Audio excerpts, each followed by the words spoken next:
Hello दोस्तों, स्वागत है आप सभी के अपने चैनल आर के एक्सपर्ट क्लासेस में। तो कैसे हैं आप सभी? आई होप कि आप लोग अच्छे होंगे और अपने अपने मैट्रिक बोर्ड परीक्षा 2026 की तैयारी में लगे होंगे। तो अभी के इस क्लास में मैट्रिक बोर्ड परीक्षा 2026 के लिए सोशल साइंस यानी सामाजिक विज्ञान के हम लोग 80 वैसे महत्वपूर्ण वीवीआई ऑब्जेक्टिव क्वेश्चन देखेंगे जो मैट्रिक बोर्ड परीक्षा 2026 में पूछा जाएगा। तो आप लोग से रिक्वेस्ट है कि आप लोग इस क्लास को पूरा वॉच कीजिएगा। इस क्लास में हम लोग टोटल 80 ऑब्जेक्टिव क्वेश्चन देखेंगे और 80 ऑब्जेक्टिव क्वेश्चन आपके फाइनल बोर्ड परीक्षा में भी पूछा जाता है। तो आप लोग इस क्लास को पूरा वॉच कीजिएगा और लास्ट में ये भी आपको बताना है कि 80 प्रश्न में से आपका कितना प्रश्न सही हुआ। तो इस क्लास से अपना तैयारी भी जांच सकते हैं। तो आंसर भी आप लोग कमेंट बॉक्स में देते चलिएगा। आइए पहला नंबर क्वेश्चन देखते हैं। फर्स्ट क्वेश्चन यहाँ पर पूछा गया है कि भारत में किस राज्य में सर्वप्रथम पंचायती राज की शुरुआत हुई। बताना है कि भारत में, ये पॉलिटिकल साइंस का क्वेश्चन है, भारत में किस राज्य में सर्वप्रथम यानी सबसे पहले पंचायती राज की शुरुआत हुई। तो आपको याद रखना है, 4 ऑप्शन दिया गया है। राजस्थान से शुरुआत हुई। राइट आंसर ऑप्शन नंबर ए हो जाएगा फर्स्ट क्वेश्चन का। भारत में किस राज्य में सर्वप्रथम पंचायती राज की शुरुआत हुई? तो राजस्थान में। नेक्स्ट क्वेश्चन है 2 नंबर, कार्ल मार्क्स का जन्म कहाँ हुआ था। अब यहाँ पर बताना है कि कार्ल मार्क्स का जन्म कहाँ हुआ था। इंग्लैंड में, जर्मनी में, इटली में या रूस में। तो देखिए कार्ल मार्क्स का जन्म कहाँ हुआ था। तो आपको याद रखना है कि कार्ल मार्क्स का जन्म कहाँ हुआ था? जर्मनी में हुआ था। Right answer option number B हो जाएगा। कार्ल मार्क्स का जन्म जर्मनी में हुआ था। नेक्स्ट क्वेश्चन है 3 नंबर की बोल्शेविक क्रांति कब हुई। बताना है बोल्शेविक क्रांति कब हुई। 4 ऑप्शन दिया गया है। तो बोल्शेविक क्रांति नवंबर 1917 में हुई। Right answer option number B हो जाएगा। बोल्शेविक क्रांति कब हुई थी? नवंबर 1917 में। नेक्स्ट क्वेश्चन है, रक्त एंड लौह की नीति का अवलंबन किसने किया था। अब यहाँ पर बताना है कि रक्त एंड लौह की नीति का अवलंबन किसने किया था। मेजिनी ने या हिटलर ने या बिस्मार्क ने या बिलियन ने। तो रक्त एंड लौह की नीति का अवलंबन जो किया था बिस्मार्क ने। Right answer option number C हो जाएगा। यानी रक्त एंड लौह की नीति किसने अपनाया था? बिस्मार्क ने अपनाया था। राइट आंसर सी हो जाएगा। नेक्स्ट क्वेश्चन है कि भारत में वित्तीय वर्ष कहा जाता है। तो भारत में वित्तीय वर्ष कब को कहा जाता है? तो भारत में वित्तीय वर्ष कहा जाता है 1 अप्रैल से 31 मार्च तक। यानी right answer option number C हो जाएगा। भारत में वित्तीय वर्ष कहा जाता है 1 अप्रैल से 31 मार्च तक। ऑप्शन नंबर सी बिल्कुल राइट आंसर हो जाएगा। नेक्स्ट क्वेश्चन है, निम्नलिखित में कौन सा संस्थान मुद्रा जारी करने के लिए अधिकृत है। निम्नलिखित में कौन सा संस्थान है जो मुद्रा जारी करने के लिए अधिकृत है। तो आपको याद रखना है reserve bank of India. Option number ए बिल्कुल राइट आंसर हो जाएगा, reserve bank of India. Next question है कि हिंद चीन पहुंचने वाले प्रथम व्यापारी कौन था। तो हिंद चीन पहुंचने वाले प्रथम व्यापारी कौन था? पुर्तगाली। Right answer option number C हो जाएगा, पुर्तगाली। नेक्स्ट क्वेश्चन है कि जनता दल यूनाइटेड पार्टी का गठन कब हुआ। जनता दल यूनाइटेड पार्टी का गठन कब हुआ? तो 1999 में। राइट आंसर ऑप्शन नंबर ए हो जाएगा। क्वेश्चन नंबर 8 का आप लोग आंसर भी देते चलिएगा और देखिए कितना प्रश्न आपका सही हो रहा है। अपना तैयारी जांचिए क्योंकि समय, आधा समय खत्म हो गया है 2026 बोर्ड परीक्षा के लिए। तो आप लोग अपना तैयारी को मजबूत कीजिए। क्वेश्चन नंबर 9 है कि बिहार में किसकी प्रधानता है। और आप लोग के लिए सभी हम PDF तैयार कर रहे हैं, बिल्कुल फ्री में मिलेगा व्हाट्सएप ग्रुप में। बिहार में किसकी प्रधानता है? कृषि की, मछली पालन की, खनिज की, उद्योग की। तो देखिए बिहार में किसकी प्रधानता है। तो बिहार में खनिज की प्रधानता नहीं है, यहाँ पर कृषि की प्रधानता है। राइट आंसर ऑप्शन नंबर ए हो जाएगा। बिहार में किसकी प्रधानता है? तो कृषि। Right answer A. Next question है कि साम्यवादी शासन का पहला प्रयोग कहाँ हुआ। तो साम्यवादी शासन का जो पहला प्रयोग हुआ था वह रूस में हुआ था। राइट आंसर ऑप्शन नंबर ए हो जाएगा। कहाँ हुआ था? रूस में। नेक्स्ट क्वेश्चन है 11 नंबर क्वेश्चन है कि बिहार के विकास में सबसे बड़ी बाधा क्या है। बताना है कि बिहार के विकास में सबसे बड़ी बाधा क्या है। तो आपको याद रखना है बाढ़ है, ऑप्शन नंबर सी बिल्कुल राइट आंसर होगा। नेक्स्ट क्वेश्चन है 12 नंबर कि दीर्घकालीन ऋण प्रदान करने वाली संस्था कौन सी है। दीर्घकालीन ऋण प्रदान करने वाली संस्था कौन सी है। तो आपको याद रखना है कि भूमि विकास bank. Right answer option number B होगा। नेक्स्ट क्वेश्चन है कि जर्मन राइन राज का निर्माण किसने किया। जर्मन राइन राज का निर्माण किसने किया। तो आपको याद रखना है नेपोलियन बोनापार्ट ने। Right answer option number C हो जाएगा। नेक्स्ट क्वेश्चन है 14 नंबर रूस में जार का अर्थ क्या होता था। रूस में जार का अर्थ क्या होता था। तो आपको याद रखना है कि रूस में जार का अर्थ रूस का सम्राट होता था। Right answer option number B हो जाएगा।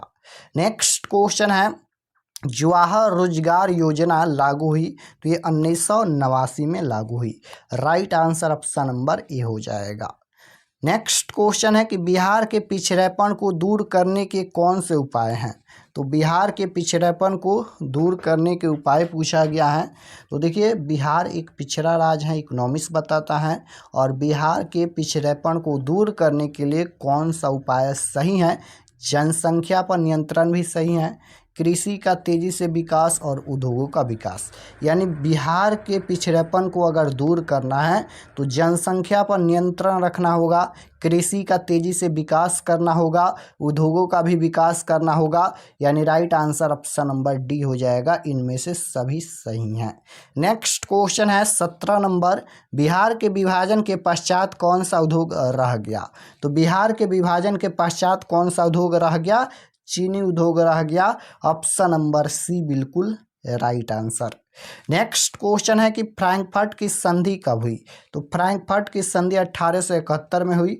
Right answer option number B हो जाएगा। नेक्स्ट क्वेश्चन है निम्नलिखित में कौन बीमारू राज्य है। तो राइट आंसर क्या हो जाएगा बिहार। करेक्ट आंसर ये होगा। नेक्स्ट क्वेश्चन है कि भारत में योजना आयोग के गठन कब किया गया था। बताइए भारत में योजना आयोग का गठन कब किया गया था। 4 ऑप्शन दिया गया है।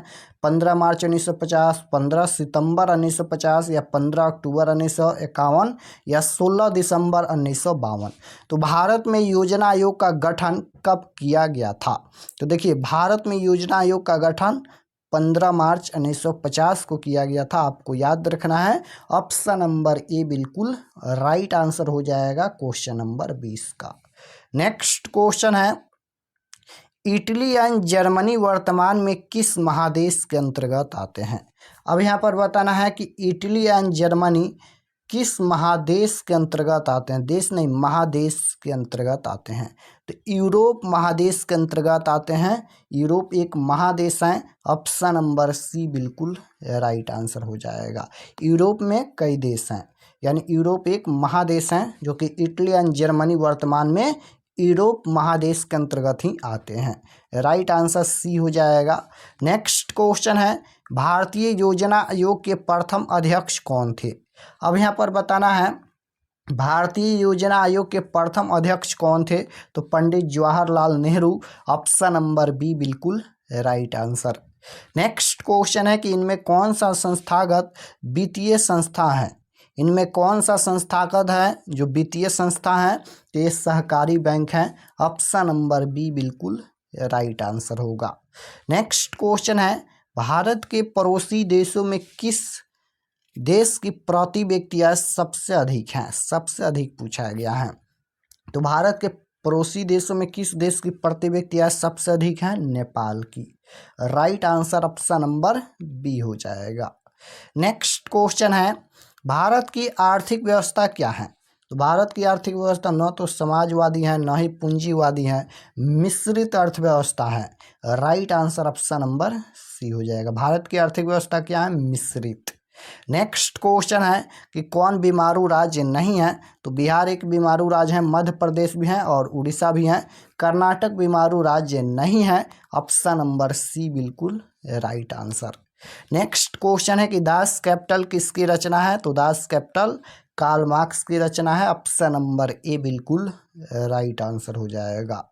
नेक्स्ट क्वेश्चन है, भारत में प्रथम पंचवर्षीय योजना की शुरुआत कब हुई? तो भारत में प्रथम पंचवर्षीय योजना की शुरुआत 1951 में हुई। Right answer option number B होगा। नेक्स्ट क्वेश्चन है कि अंकोरवाट का मंदिर कहाँ स्थित है? तो अंकोरवाट का मंदिर जो है वो कंबोडिया में स्थित है, आपको याद रखना है। Right answer option number C हो जाएगा। अंकोरवाट का मंदिर का निर्माण किसने करवाया था? सूर्यवर्मन द्वितीय ने। नेक्स्ट क्वेश्चन है कि इनमें से पिछड़ा राज्य किसे कहा जाता है? तो बिहार को। सी राइट आंसर हो जाएगा। नेक्स्ट क्वेश्चन है कि भारत में नीति आयोग की स्थापना कब हुई? तो भारत में नीति आयोग की स्थापना कब हुई? तो 2015 में। ऑप्शन नंबर सी बिल्कुल राइट आंसर होगा। नेक्स्ट क्वेश्चन है, 32 नंबर क्वेश्चन है कि जालियांवाला बाग हत्याकांड किस तिथि को हुआ? बताना है। क्वेश्चन नंबर 32 में आप सभी आंसर दीजिए कि जालियांवाला बाग हत्याकांड जो है वह किस तिथि को हुआ। 4 ऑप्शन दिया गया है। तो जालियांवाला बाग हत्याकांड किस तिथि को हुआ? 13 अप्रैल 1919 को। ऑप्शन नंबर ए बिल्कुल राइट आंसर हो जाएगा क्वेश्चन नंबर 32 का। नेक्स्ट क्वेश्चन है कि अर्थव्यवस्था के किस क्षेत्र से हरित क्रांति संबंधित है? अब यहाँ पर पूछा गया है कि अर्थव्यवस्था के किस क्षेत्र से जो है हरित क्रांति संबंधित है। तो ये प्राथमिक क्षेत्र से हरित क्रांति संबंधित है। ऑप्शन नंबर ए बिल्कुल राइट आंसर हो जाएगा। प्राथमिक क्षेत्र, कृषि क्षेत्र को प्राथमिक क्षेत्र कहा जाता है। औद्योगिक क्षेत्र, द्वितीय क्षेत्र, तृतीय क्षेत्र, सेवा क्षेत्र, तीनों आपको याद रखना है। नेक्स्ट क्वेश्चन है कि किस क्षेत्र को द्वितीय क्षेत्र कहा जाता है? अभी हम लोग देखे हैं औद्योगिक क्षेत्र को द्वितीय क्षेत्र कहा जाता है, और औद्योगिक क्षेत्र में जो है वह क्या आता है? विद्युत आता है। राइट आंसर ऑप्शन नंबर ए हो जाएगा। नेक्स्ट क्वेश्चन है, नरोत्तम सिंहाणु कहाँ के शासक थे? तो नरोत्तम सिंहाणु कहाँ के शासक थे? कंबोडिया के शासक थे। राइट आंसर ऑप्शन नंबर ए हो जाएगा क्वेश्चन नंबर 35 का। नेक्स्ट क्वेश्चन है, वैश्वीकरण के मुख्य अंग कितने हैं? तो वैश्वीकरण के 4 मुख्य अंग हैं। ऑप्शन नंबर डी बिल्कुल राइट आंसर। नेक्स्ट क्वेश्चन है, किस क्षेत्र को प्राथमिक क्षेत्र कहा जाता है? अब यहाँ पर पूछा गया है किस क्षेत्र को प्राथमिक क्षेत्र कहा जाता है। तो अभी हम लोग देखे हैं कृषि क्षेत्र को प्राथमिक क्षेत्र, औद्योगिक क्षेत्र द्वितीय क्षेत्र, सेवा क्षेत्र तृतीय क्षेत्र। ये तीनों आपको याद रखना है। हर साल एक क्वेश्चन 100% पूछा ही जाता है। तो राइट आंसर क्या हो जाएगा? प्राथमिक क्षेत्र जो है वह कृषि क्षेत्र को कहा जाता है। Correct answer B. Next question है कि भारतीय राष्ट्रीय कांग्रेस की स्थापना किस वर्ष हुई? इसके संस्थापक कौन थे? तो राइट आंसर हो जाएगा 1885 AOU। ऑप्शन नंबर सी बिल्कुल राइट आंसर। नेक्स्ट क्वेश्चन है, अब यहाँ पर तृतीय क्षेत्र भी पूछ दिया गया है, तो सेवा क्षेत्र को तृतीय क्षेत्र कहा जाता है। 40 नंबर क्वेश्चन देखिए पूछा गया है, रामपा विद्रोह कब हुआ? बताना है कि रामपा विद्रोह कब हुआ। तो आपको याद रखना है कि रामपा विद्रोह 1916 में हुआ। ऑप्शन नंबर ए बिल्कुल राइट आंसर हो जाएगा। रामपा विद्रोह कब हुआ? 1916 में। नेक्स्ट क्वेश्चन है, राष्ट्रीय स्वयंसेवक संघ की स्थापना कब और किसने की? तो राष्ट्रीय स्वयंसेवक संघ की स्थापना कब और किसने की? तो राइट आंसर हो जाएगा 1925 केबी हेडगेवार ने। ऑप्शन नंबर बी बिल्कुल राइट आंसर। 42 नंबर क्वेश्चन है कि सूचना का अधिकार किस प्रकार का अधिकार है? सूचना का अधिकार किस प्रकार का अधिकार है? तो राइट आंसर हो जाएगा वैधानिक। ऑप्शन नंबर ए बिल्कुल राइट आंसर होगा। नेक्स्ट क्वेश्चन है कि पूर्ण स्वराज की मांग का प्रस्ताव कांग्रेस के किस वार्षिक अधिवेशन में पारित हुआ? बताना है क्वेश्चन नंबर 43 में कि पूर्ण स्वराज की मांग का प्रस्ताव कांग्रेस के किस वार्षिक अधिवेशन में पारित हुआ? तो 1929 लाहौर में पारित हुआ। ऑप्शन नंबर ए बिल्कुल राइट आंसर हो जाएगा। नेक्स्ट क्वेश्चन है, वल्लभ भाई पटेल को सरदार की उपाधि किस किसान आंदोलन दौरान दी गई? तो बारदोली आपको याद रखना है। करेक्ट आंसर ए होगा। नेक्स्ट क्वेश्चन है, बांग्लादेश का उदय कब हुआ? तो बांग्लादेश का उदय 1971 में हुआ। Right answer option number C हो जाएगा। नेक्स्ट क्वेश्चन है, विश्व उपभोक्ता अधिकार दिवस कब मनाया जाता है? बताना है क्वेश्चन नंबर 46 में कि विश्व उपभोक्ता अधिकार दिवस कब मनाया जाता है? 17 मार्च को, 15 मार्च को, 19 अप्रैल को या 22 अप्रैल को? तो देखिए, विश्व उपभोक्ता अधिकार दिवस जो मनाया जाता है वह मनाया जाता है 15 मार्च को। याद रखना है कब मनाया जाता है, 15 मार्च को विश्व उपभोक्ता दिवस अधिकार दिवस मनाया जाता है। ऑप्शन नंबर बी बिल्कुल राइट आंसर होगा। नेक्स्ट क्वेश्चन है, योजना आयोग को भंग कर कौन सा आयोग बना? बताना है, योजना आयोग को भंग कर कौन सा आयोग बना? तो नीति आयोग बना। ऑप्शन नंबर ए बिल्कुल राइट आंसर हो जाएगा। कौन सा आयोग बना? तो नीति आयोग बना। करेक्ट आंसर ए होगा। नेक्स्ट क्वेश्चन है कि सविनय अवज्ञा आंदोलन कब और किस यात्रा से शुरू हुआ? सविनय अवज्ञा आंदोलन कब और किस यात्रा से शुरू हुआ? 4 ऑप्शन दिया गया है, तो आपको याद रखना है कि सविनय अवज्ञा आंदोलन कब और किस यात्रा से शुरू हुआ? 1930 दांडी यात्रा से शुरू हुआ। ऑप्शन नंबर सी बिल्कुल राइट आंसर हो जाएगा। नेक्स्ट क्वेश्चन है, योजना आयोग के अध्यक्ष होते हैं, तो योजना आयोग के अध्यक्ष कौन होते हैं? प्रधानमंत्री होते हैं। Right answer option number C हो जाएगा। योजना आयोग का गठन 15 मार्च 1950 को। नेक्स्ट क्वेश्चन है, भारत में उपभोक्ता संरक्षण अधिनियम की घोषणा कब हुई? बताना है कि भारत में उपभोक्ता संरक्षण अधिनियम की घोषणा कब हुई? तो ये 1986 में हुई। ऑप्शन नंबर डी बिल्कुल राइट आंसर हो जाएगा। नेक्स्ट क्वेश्चन है, औद्योगिक क्रांति सर्वप्रथम किस देश में हुई? औद्योगिक क्रांति सर्वप्रथम किस देश में हुई? तो आपको याद रखना है कि औद्योगिक क्रांति सर्वप्रथम इंग्लैंड में हुई। ऑप्शन नंबर ए बिल्कुल राइट आंसर हो जाएगा। नेक्स्ट क्वेश्चन है, आर्थिक क्रियाओं का उद्देश्य क्या होता है? आर्थिक क्रियाओं का उद्देश्य क्या होता है? तो जीविकोपार्जन। ऑप्शन नंबर बी बिल्कुल राइट आंसर हो जाएगा। नेक्स्ट क्वेश्चन है, इनमें कौन बहुराष्ट्रीय कंपनी है? बताना है कि इनमें कौन बहुराष्ट्रीय कंपनी है। तो बहुराष्ट्रीय कंपनी पूछा गया है, तो फोर्ड मोटर्स भी है, सैमसंग भी है, कोको कोला भी है। यानी right answer option number D हो जाएगा। बहुराष्ट्रीय कंपनी इनमें से सभी हैं। Correct answer D. Next question है, जमशेदजी टाटा ने Tata iron and steel company की स्थापना कब की? तो 1907 में आपको याद रखना है। करेक्ट आंसर ए होगा। नेक्स्ट क्वेश्चन है, कौन सा सामाजिक वर्ग बुद्धिजीवी वर्ग के रूप में उभर कर आया? अब यहाँ पर बताना है कि कौन सा सामाजिक वर्ग बुद्धिजीवी वर्ग के रूप में उभर कर आया। तो मध्यम वर्ग आपको याद रखना है। Right answer option number D हो जाएगा। नेक्स्ट क्वेश्चन है कि नई आर्थिक नीति में किसे सम्मिलित नहीं किया गया है? नई आर्थिक नीति में किसे सम्मिलित नहीं किया गया है? तो उदासीनीकरण। राइट आंसर क्या हो जाएगा? बी। नेक्स्ट क्वेश्चन है, विश्वव्यापी आर्थिक संकट किस वर्ष आरंभ हुआ था? तो विश्वव्यापी आर्थिक संकट किस वर्ष आरंभ हुआ था? तो 1929। राइट आंसर ऑप्शन नंबर ए हो जाएगा। नेक्स्ट क्वेश्चन है कि इनमें कौन से देश में मिश्रित अर्थव्यवस्था है? मिश्रित अर्थव्यवस्था पूछा गया है, तो भारत में ही मिश्रित अर्थव्यवस्था है। Right answer option number C हो जाएगा। नेक्स्ट क्वेश्चन है, राष्ट्रीय विकास परिषद का गठन कब हुआ? राष्ट्रीय विकास परिषद का गठन कब हुआ? तो ये 1952 में हुआ। ऑप्शन नंबर डी बिल्कुल करेक्ट आंसर होगा। नेक्स्ट क्वेश्चन है, उपभोक्ता द्वारा शिकायत करने के लिए आवेदन शुल्क कितना लगता है? तो देखिए, उपभोक्ता द्वारा शिकायत करने के लिए आवेदन शुल्क नहीं लगता है। यानी राइट आंसर हो जाएगा, शुल्क नहीं लगता है। राइट आंसर डी हो जाएगा। नेक्स्ट क्वेश्चन है कि विश्व में सर्वप्रथम मुद्रण की शुरुआत कहाँ से हुई? विश्व में पूछा गया है कि विश्व में सर्वप्रथम यानी सबसे पहले मुद्रण की शुरुआत कहाँ से हुई? भारत, जापान या चीन या अमेरिका? बताना है कि विश्व में सर्वप्रथम मुद्रण की शुरुआत कहाँ से हुई? तो आपको याद रखना है चीन से। ऑप्शन नंबर सी बिल्कुल राइट आंसर। नेक्स्ट क्वेश्चन है, एक समाजवादी अर्थव्यवस्था में सर्वाधिक बल किस पर दिया जाता है?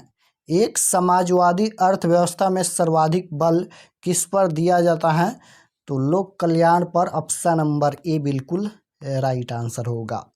नेक्स्ट क्वेश्चन है, गुटेनबर्ग ने सर्वप्रथम किस पुस्तक की छपाई की? बताना है आपको कि गुटेनबर्ग ने सर्वप्रथम किस पुस्तक की छपाई की।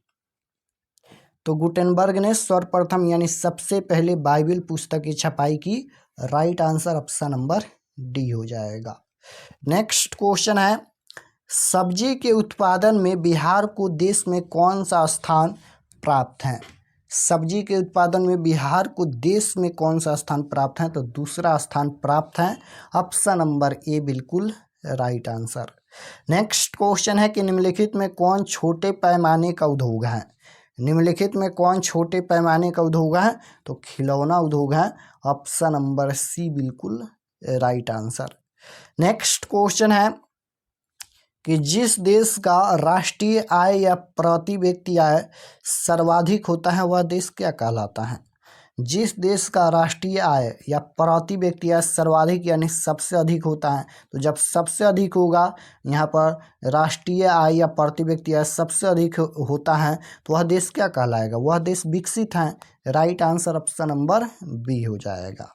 करेक्ट आंसर बी विकसित कहलाता है। नेक्स्ट क्वेश्चन है, प्राचीन काल में किस स्थल मार्ग से एशिया और यूरोप का व्यापार होता था? बताना है यहाँ पर प्राचीन काल में किस स्थल मार्ग से एशिया और यूरोप का व्यापार होता था? तो आपको याद रखना है रेशम मार्ग से। ऑप्शन नंबर बी बिल्कुल राइट आंसर होगा। नेक्स्ट क्वेश्चन है कि विश्व व्यापार संगठन का मुख्यालय कहाँ है? विश्व व्यापार संगठन का मुख्यालय कहाँ है? तो आपको याद रखना है कि विश्व व्यापार संगठन का मुख्यालय जेनेवा में है। ऑप्शन नंबर बी बिल्कुल राइट आंसर हो जाएगा, जेनेवा। नेक्स्ट क्वेश्चन है, गुटेनबर्ग का जन्म किस देश में हुआ था? तो गुटेनबर्ग का जन्म जर्मनी में हुआ था। Right answer option number B हो जाएगा। नेक्स्ट क्वेश्चन है, ऊर्जा का मुख्य स्रोत क्या है? ऊर्जा का मुख्य स्रोत क्या है? तो कोयला भी है, पेट्रोलियम भी है, विद्युत भी है। इनमें से तीनों हैं, यानी तीनों से ही ऊर्जा का निर्माण होता है। राइट आंसर डी हो जाएगा। नेक्स्ट क्वेश्चन है, महात्मा गांधी ने किस पत्र का संपादन किया? तो महात्मा गांधी ने यंग इंडिया का संपादन किया। आपको याद रखना है। Correct answer option number C हो जाएगा। नेक्स्ट क्वेश्चन है, किसने कहा कि मुद्रण ईश्वर की दी हुई महानतम देन है, सबसे बड़ा तोहफा? बताना है कि किसने कहा कि मुद्रण ईश्वर की दी हुई महानतम देन है, सबसे बड़ा तोहफा? तो आपको याद रखना है मार्टिन लूथर ने कहा। ऑप्शन नंबर बी बिल्कुल राइट आंसर। नेक्स्ट क्वेश्चन है, लखनऊ समझौता किस वर्ष हुआ? बताना है कि लखनऊ समझौता किस वर्ष हुआ? 1916 में। Right answer option number D हो जाएगा।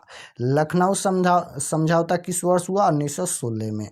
नेक्स्ट क्वेश्चन है, व्यावसायिक बैंक का राष्ट्रीयकरण कब किया गया? तो 1969 में। आपको याद रखना है। करेक्ट आंसर ऑप्शन नंबर ए हो जाएगा। नेक्स्ट क्वेश्चन है कि इनमें कौन प्राकृतिक आपदा नहीं है? प्राकृतिक आपदा नहीं पूछा गया है। तो देखिए, आपदा दो प्रकार का होता है, एक प्राकृतिक आपदा और एक मानव जनित आपदा। प्राकृतिक आपदा प्राकृतिक के रूप में घटित होता है, जैसे सुनामी, बाढ़, भूकंप, ये सभी प्राकृतिक आपदा है। मानव जनित आपदा मानव के रूप में मानव के द्वारा घटित होता है, जैसे आतंकवाद जो है वह प्राकृतिक आपदा नहीं है, ये मानव जनित आपदा है। तो right answer option number C हो जाएगा। नेक्स्ट क्वेश्चन है कि विनिमय का सर्वोत्तम माध्यम क्या है? तो मुद्रा है। Right answer option number A होगा। नेक्स्ट क्वेश्चन है कि निम्नलिखित में किस नदी को बिहार का शोक कहा जाता है? तो कोसी नदी को बिहार का शोक कहा जाता है। ऑप्शन नंबर सी बिल्कुल राइट आंसर। नेक्स्ट क्वेश्चन है, बिहार का कौन सा क्षेत्र बाढ़ग्रस्त क्षेत्र है? यानी सबसे ज़्यादा बाढ़ किस क्षेत्र में आता है? तो उत्तरी बिहार में आता है। Right answer option number D हो जाएगा। नेक्स्ट क्वेश्चन है, सुनामी किस स्थान पर आता है? तो सुनामी जो है वह समुद्र में ही आता है। Right answer option number B. Next question है 80 नंबर, महासागर की तल्ली पर होने वाली कंपन को क्या कहा जाता है? बताना है कि महासागर की तल्ली पर होने वाले कंपन को क्या कहा जाता है? भूकंप, चक्रवात, सुनामी या इनमें से कोई नहीं। तो देखिए महासागर की तल्ली पर होने वाले कंपन को क्या कहा जाता है? सुनामी कहा जाता है। ऑप्शन नंबर सी बिल्कुल राइट आंसर हो जाएगा, सुनामी। तो इस क्लास में हम लोग सोशल साइंस यानी सामाजिक विज्ञान के टोटल 80 ऑब्जेक्टिव क्वेश्चन देखे हैं। तो आप लोग कमेंट में ज़रूर बताइए कि आपका कितना प्रश्न सही हुआ। और अगर आप लोग चैनल पर नए होंगे तो चैनल को ज़रूर सब्सक्राइब कर लेना, ताकि आने वाले नेक्स्ट क्लास आपके पास ज़रूर पहुँचे।